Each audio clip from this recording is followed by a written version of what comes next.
Steinberg, President and CEO of the West Houston Association. Most of you have probably never heard of the West Houston Association, so I'm just going to take a brief minute to tell you about us. We envision a West Houston where everyone has opportunity for great experiences to live, to work, and to play. And through collaboration, education, and advocacy, we address challenges facing Greater West Houston by working towards quality development, sustainable infrastructure, long-term planning, and evidence-based public policy. So I'm honored to speak about civic engagement, something that's very passionate to me today. So here you can see some of these organizations I'm involved with. When I was first approached to talk about civic engagement, I wasn't really sure where to start. I was given this prompt and I decided I'm just totally gonna run with this. And this prompt was, when we're juggling work, school, hobbies, chores, family time, and participating in your community just seems like a great idea in theory. And how do you actively do that? Well, I've always liked this quote from JFK's inaugural address. Ask not what your country can do for you, ask what you can do for your country. So my first draft of this presentation went into a whole discussion, maybe even a dissertation, you might say, about the phrases and their meanings. I am a political scientist after all. But then I realized what I wanted to talk about was much simpler. Inspired by these words, I kind of had a few of my own thoughts, which is kind of ask what you can do for your community and how those actions can complement your life. So you may think of this as a reverse of JFK's quote in a way, right? So how can what you're doing for your community be of value? Being civically engaged doesn't mean you have to be an altruist living in a vacuum. As John Oliver points out, we can do great things, and those great things can also be beneficial to us. We get there by my suggestion of it's all about identifying ways that participating in your community can complement your existing lifestyle.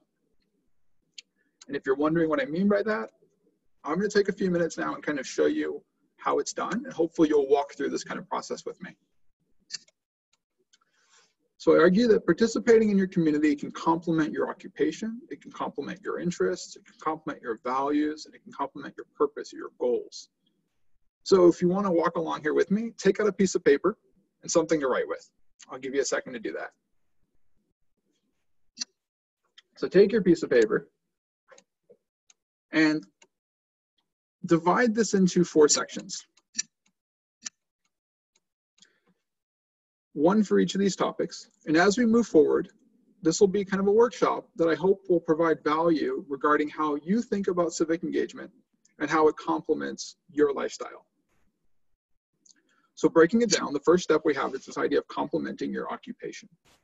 So as you're kind of taking some notes, what organizations exist in your field? What kind of professional organizations exist in your field? So perhaps you're an engineer and there's an engineering association. This could also be if you're a teacher and there's a teachers association. What are those kind of professional organizations designed for you to kind of move, to learn about your field, to be involved in your field? Then think about what organizations do work tangential to your own. So using those same examples, right? If you're a teacher, it might be an education nonprofit that really is advocating for something you believe in regarding education, getting rid of standardized tests, longer school days, year-round schooling, different kinds of concepts. What are those organizations out there that have those relationships to what you already do? Maybe you work in the transportation sector, and so something like the Transportation Advocacy Group is that tangential kind of organization for you. And then third, what organizations does your employer or your company already support? You know, a lot of organizations, especially larger organizations, already have relationships with different nonprofit organizations, different community organizations, or it could be personal, right? Someone in your organization could be involved as a volunteer, they could be on the board, they could be a donor.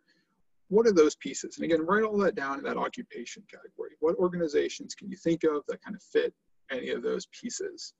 And as we go forward, you'll see how it's all going to come together. But just want to brainstorm a couple orgs. There's no right or wrong answer, whatever you think. Then let's think about your interests, right? We spend a lot of our time at work, but next thing we do is our interests. What is it that you like to do, or how do you spend your free time?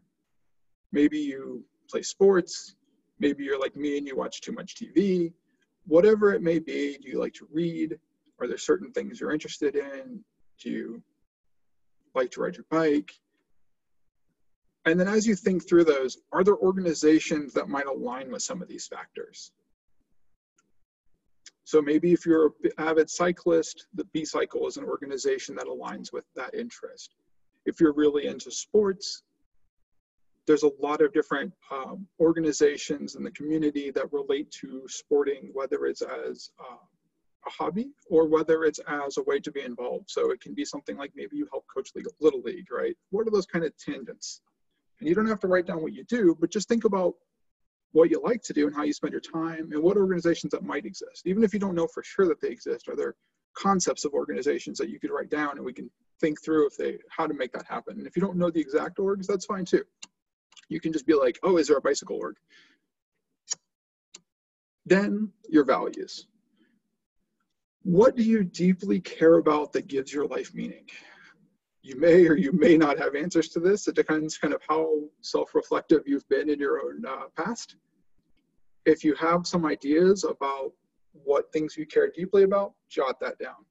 If you've done an exercise like this in particular in regards to values, maybe you already have a list of your personal values. There's already things you know that you value, and you can write that list down.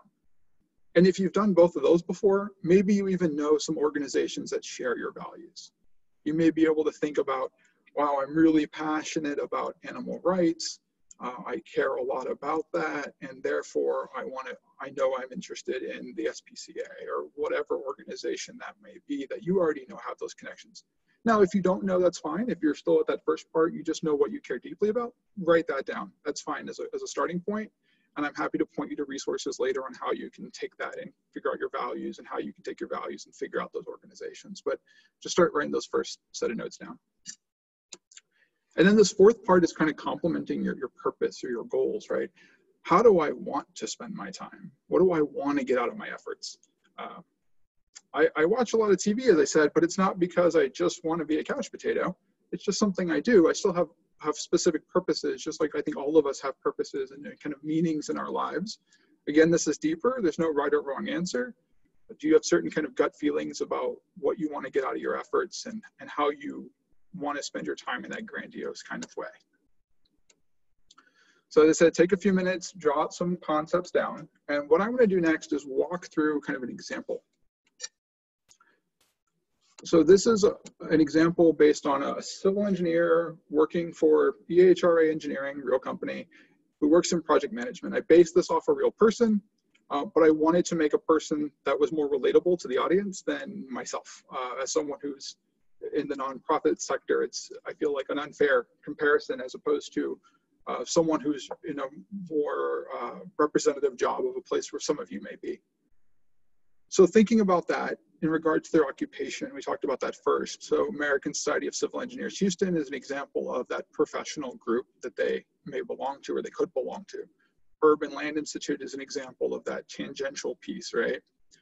West Houston Association, the org I'm at, it's another connected tangential piece. It's also a place where their company has an interest, that given that EHRA is a sponsor of some of our events and that their president is on our board. So that's that personal connections and that facilitation, and that third part of the organizational. Gulf Coast Regional Blood Centers, I picked that out because I see on EHRA's Facebook page that they have like the blood van come. So I know there's some connection if I don't know the exact details. Again, Institute of Sustainable Infrastructure, another tangential like the Urban Land Institute. This person's interests: watching soccer, playing golf, sustainability, hiking, rodeo, project management, hydrology, flooding, Disney animals, right? This is just what they're interested in.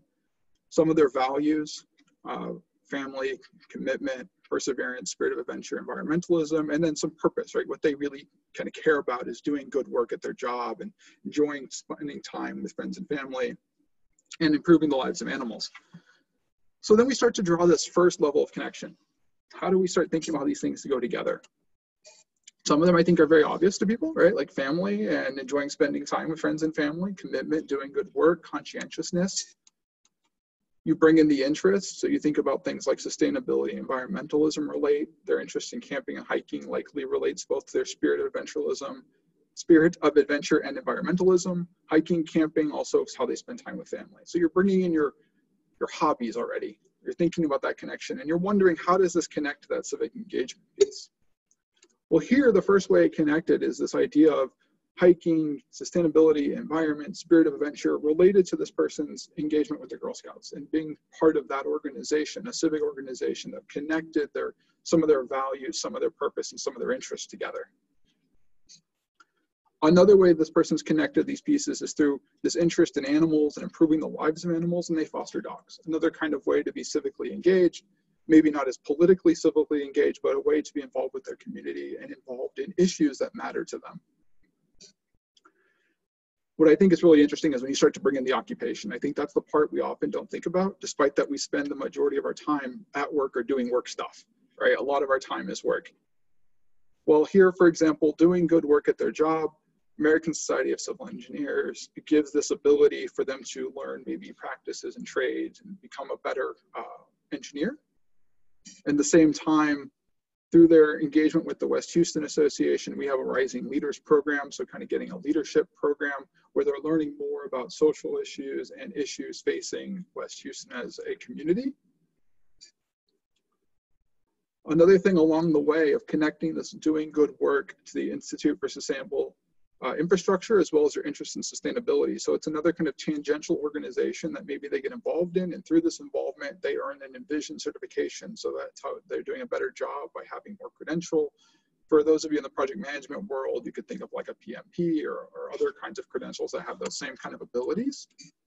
But that also then leads to, it's a catalyzing effect where they also then connect Sustainable Infrastructure Institute, interest in sustainability, and West Houston together, and join the WHA Sustainable Infrastructure Committee. So now they're becoming involved in the policy of what's going on with sustainability. So taking that initial interest in sustainability and values of things like environmentalism and their purpose of doing good work, they're able to combine it by different engagements with different organizations to a place where they really now have a civic impact working on this Sustainable Infrastructure Committee, involves educating and advocating for improved sustainable infrastructure throughout the West Houston area. And so you can see how these pieces start to come together and tell a little bit of a story and tell a story of how to get engaged. And then just for fun, I threw in West Houston Association and playing golf. We've got a golf fundraiser, so she participates in that as well. This is my list about 2 years ago when I was at Rice University. I'm using that because I want to also show how you go from kind of what you just saw with the last person to how you take it even further. So here you have kind of IR Slice is a professional organization style. The next group of organizations you see, Texas Criminal Justice Coalition, Plant It Forward, Red Cross, Memorial Park Conservancy, are orgs that we worked with within my position at Rice.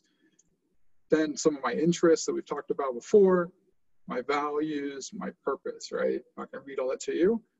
Jumping forward, I'm not going to draw every green line, but this would be what the green lines look like. So this is that first stage of how do I make these connections? How do I connect my interest of rodeo to improving community and making a difference in lives? Well, rodeo has scholarships, so I volunteer with the rodeo. Connecting interests in politics and community.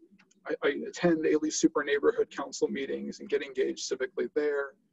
Connecting things like Red Cross and Plant It Forward to my interest in volunteering and problem solving. I start kind of volunteering and being on an advisory board for organizations that are tangential to my work at Rice, and within my professional society, kind of organizing conferences. So being involved with these organizations allow for civic connections. And then from there, you have a whole next row. And so I take it to 2019. What are some of the ways I was able to continue this pattern?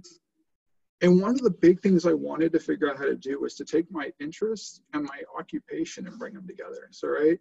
So here what I do is my interest in rodeo, my value of personal development, occupation, and I teach a class. So it makes rodeo now an organization that's part of my occupation. So something I was already doing civically, as far as volunteering with the rodeo, I was able to bring in as part of my job in a sense. And so it really, by having those connections, it's not two different things I'm doing, but rather one thing I'm kind of doing together and having multiple values of doing for both my employer and my own personal life, and having that civic impact at the same time. That same kind of idea of politics, improving my community, personal growth, and my occupation, bringing these things together. I go through the Leadership Houston program, which is a great opportunity for me to learn about my interests, to learn about improving my community, but it's also something I did through my job because I wanted to build networks that would be valuable to my employer at the time, Rice University. That same thing gives me this interest in leadership. I start volunteering with the Hay Center initially as a project for Leadership Houston. And then it ends up being, well, it was going to end up being, before I left Rice to come to this place, part of my job by bringing that into my occupation and figuring out how to make those kinds of connections. And then from there it goes on. I'm not going to go through 2020 because it just gets, there'd be another color and it'd be even more complex, and it's already a mess to look at the screen. So rather instead, I really want you to take your lists and draw some connections, right? What are some of those things for you that you might want to share or talk through? We can talk through together, or if you don't want to talk through it together, feel free just to ask questions, and I'm happy to talk through it, you know, independently with anyone who wants to, and my contact information is there. So with that, I'm just really going to let it open up and see where y'all want to take this. Yeah, thank you. That was wonderful and so eye-opening, and suddenly it seems more simple to combine what you love, what you're interested in. So thank you for that. I'm going to stop this slide, and we welcome all the questions. So yeah, who would like to begin? You can also send it via chat, or we also encourage you to start your video and make the question on your own. So whatever way is better for you.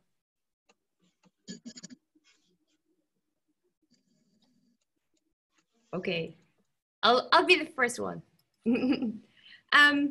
So I really enjoyed how you evolved, like within your studies and your career, and but I also would like to bring it to kind of the difficult situation that we are going on right now. And I've read that they say citizens are made, not born. So how can one become like a more engaged citizen, and what would you tell young people to so that they stay positive and motivated about the future? Oh, that's a lot. So as far as I think the first half of that question of how to get engaged is really just embracing the things that you already enjoy and looking for opportunities within that structure. When I was a kid, part of it was out of convenience. My first kind of engagement was volunteering in a nursing home because my mom worked at a nursing home. And so it was a very natural way for me to get into that. But I enjoyed what I was doing, and therefore I kept on doing it. And throughout the years, you kind of have to experiment, right? You try different activities that you may like and some that you end up liking more than others. And from there, you just have to make decisions on like, I enjoy this, I want to do it. And I think it's important to recognize that it's perfectly okay to enjoy your volunteer work, your community engagement, and to be engaged in that way. And the other part of it I really think is figuring out what you're passionate about or what you really care about. Because when you really care about the topic or the issue, it kind of naturally becomes more fun. It's kind of like when you really like your job, you don't mind waking up in the morning to go to it. I think it's the same for if there's an issue you really care about, you're much more willing to put in the effort to do it. As far as the frustration side, I mean, I watched the debate, that was frustrating, but I also was able to kind of make some fun out of it, because as frustrating as the debate was in some ways, you know, at some point you just have to sit back and say, well, that's one level, that's one thing going on, but that's not happening at every level of the world. And there's still places that I can make an impact. And for me, a lot of times when you think local and think directly within your community, you'll be able to kind of have more rewarding short-term impact experiences where something you do that day, to give you an extreme example, going down the street with a group of people picking up trash and then turning around at the end of the block and looking back and being like, I made a difference. That's really easy. And there's obviously some problems that are much deeper and harder, and even at the local level. So like flooding is a you know, a topic that is really important to a lot of people in Houston. It's going to take a lot of work, but if you're really passionate about it, I think that's kind of how you stay on topic and keep involved. Thank you. Yes, Ronan? Okay, all right, thank you, Alan, for a great presentation and great information. And just two quick questions. I was wondering, these are perhaps, at least for most people nowadays, unless you go back to like the 1960s, maybe the most polarizing political times we've had in a long, long time. How would you advise people to kind of navigate, you know, still pursuing interests, perhaps in politics or organizations that might have that kind of affiliation. And then also just the last kind of 4 to 6 months, obviously there's a huge complication of maybe wanting to volunteer or work with people, but because of COVID restrictions, are there any ideas you have for volunteering or kind of taking part in something, even though a lot of these organizations can't take on physical volunteers right now? Sure. I'm going to answer the second half of that first. So in regards to kind of COVID and how you can be engaged now, a lot of organizations have figured out ways to really embrace the distance volunteer structure. So I'm going to give you an example with the Red Cross. During the deployment we had for, names of hurricanes are now evading me. Before Beta, the last one we had that really affected Louisiana, the name is just out of my mind. There was a lot of digital volunteering in the sense that the people that were in those kind of coordinating structures were able to do the coordinating from home, even though there were forward deployed volunteers working with people affected by the storm. A lot of the logistics and support operations were things people were able to do at a distance. And that was kind of a new way of embracing the current time, the current problems, and still being able to be engaged. Rice University Center for Civic Leadership, I think they still have it on their website, had a great list of all different ways to be engaged kind of during the time of COVID. They put that together back in March, April was right before I left is when that was being put together. And it's a great resource of a whole list of different ways you could be kind of engaged despite the COVID restrictions or cramps in your style, if you will. Taking that to connect it to the concept of polarization and how do you stay engaged during this kind of polarizing time. One, I think maybe it's nice that you can stay at a distance literally through doing things online, right? But I think you're right that it's challenging for some people. It may be kind of demoralizing, but I think for others, it's also exciting. I think we see more engaged people because of the polarization in some ways. We see people that have been almost pushed into engagement. They maybe weren't thinking about it before, but they hear something that they are so put off by that it makes them want to jump in, as opposed to before, maybe it wasn't polarizing enough to get people's attention. And I haven't looked at numbers, but being on Rice's campus right before I came to this job, I can tell you the feeling of engagement levels when I left compared to the feeling of engagement levels when I started 5.5 years before that, it was almost as if the polarization had encouraged greater civic engagement among the younger people. So interesting. I'm not sure if it's good or bad, but definitely very interesting. Yeah. No judgment on it. Just what I'm seeing. Thank you. Johan, do you want to be next? Sure. I have a question, Alan. Thank you again for coming out today. I know your drive of the message is pretty much kind of look within yourself to find your drive into civic engagement. But outside of finding your own interests, if some people are, not saying myself, but some people may have trouble finding out their own personal interests, what are some skills that you would say that, if not people they don't have within themselves, any type of skills that you would say could help people better jump into a civically minded role or civic engagement? Yeah, it's a good question. I almost want to flip it and say it's not about what skills you need to do it. It's what skills do you want to get by doing it. And the reason I put that out there is I think if you say, I really want to learn X, Y, or Z, like you think of something that you're interested in learning, you can almost find a way to get engaged civically that lets you learn that skill rather than going and paying for that skill. I'm going to pick on project management, right? If you're like, oh, I want some project management experience, trust me, there's a million organizations out there that would be happy to give you a project to manage. Same things for other skill sets like communication. There's always organizations who want people that can help them either present things out, orally, whether it's writing things, whether it's creating visuals. I think it's almost like you can just learn so many skills and get so much skill value that what you really need to get in the door is a willingness. It's not a particular skill set. And I think for part of it, it's because we're trained or we're pushed so many ways of like entry-level job still requires all these things. And we kind of get scared off in the job world. But in the world where you're willing to give your time, people are way more lenient about what skills you need to already come in with. Yeah, it's really encouraging. Thanks. Appreciate that. Yeah, and so someone is asking about your contact information, so I'm just sharing your email. He also displayed on the presentation, so when we upload the video on YouTube, you can also go back to his information. Who would like to be next?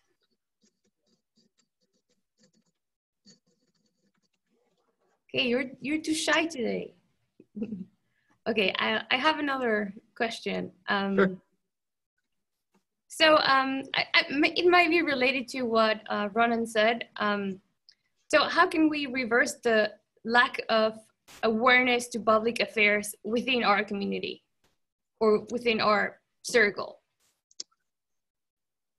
Well, I think that's a challenge, right? So I don't know if you can, when you say how can we reduce the lack of awareness, you can obviously make people more aware. You can put the information out there, but you can lead a horse to water. You can't make them drink. People have to want to be engaged. And I think part of, for me, how I help convince people to want to be engaged is by showing them the value of being engaged. And that's both in regards to the participation and in regards to the awareness, right? I think there's a value to just being more aware of what's happening in the world around you.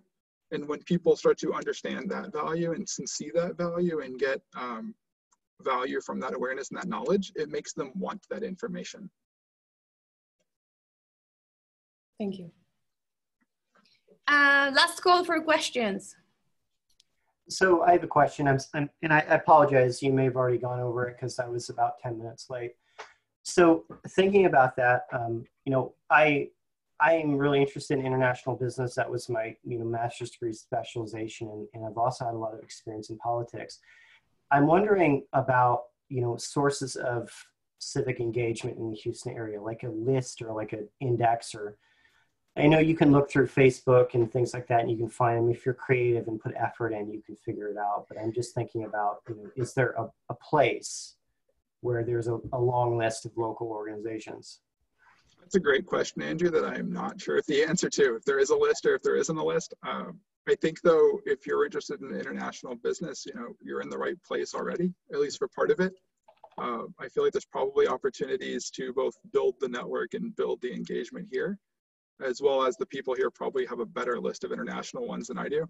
I'm happy to talk to you offline and try to help you identify stuff though.